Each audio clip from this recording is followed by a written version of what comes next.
गौतम बुद्ध की एक प्रचलित कथा के अनुसार एक दिन सुबह सुबह सभी शिष्य बुद्ध के प्रवचन सुनने के लिए एक साथ बैठे हुए थे। कुछ देर के बाद अपने साथ एक रस्सी लेकर आए। तथागत के हाथों में रस्सी देखकर सभी शिष्यों को हैरानी हुई। बुद्ध ने अपने आसन पर बैठे और उन्होंने रस्सी में एक के बाद एक 3 गांठ बांध दी। इसके बाद उन्होंने शिष्यों से पूछा कि क्या ये वही रस्सी है जो गांठ बांधने से पहले थी। तब एक शिष्य ने कहा, तथागत, इसका उत्तर थोड़ा मुश्किल है। यह हमारे देखने के तरीके पर निर्भर करता है। रस्सी तो वही है, इसमें कोई बदलाव नहीं है।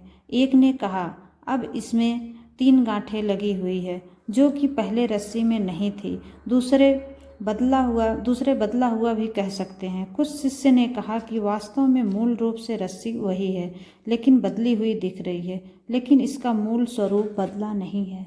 शिष्यों की बात सुनकर बुद्ध ने कहा कि आप सभी सही बोल रहे हैं।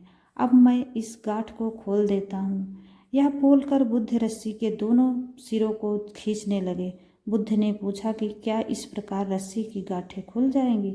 सभी शिष्य ने कहा कि नहीं, ऐसा करने से तो गांठें और ज़्यादा फंस जाएंगी, इन्हें खोलना और मुश्किल हो जाएगा। बुद्ध ने कहा कि ठीक है, अब एक अंतिम प्रश्न, इन गांठों को खोलने के लिए हमें क्या करना होगा। शिष्यों ने कहा कि हमें इन गांठों को ध्यान से देखना होगा, जिससे हम जान सके कि इन्हें कैसे लगाया गया है।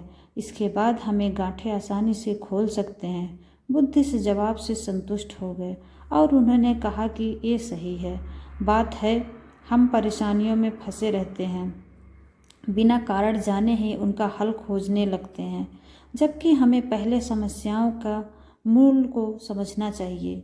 जब समस्याओं की वजह समझ जाएंगे तो उन्हें सुलझाना बहुत ही आसान हो सकता है। नमो बुद्धाय।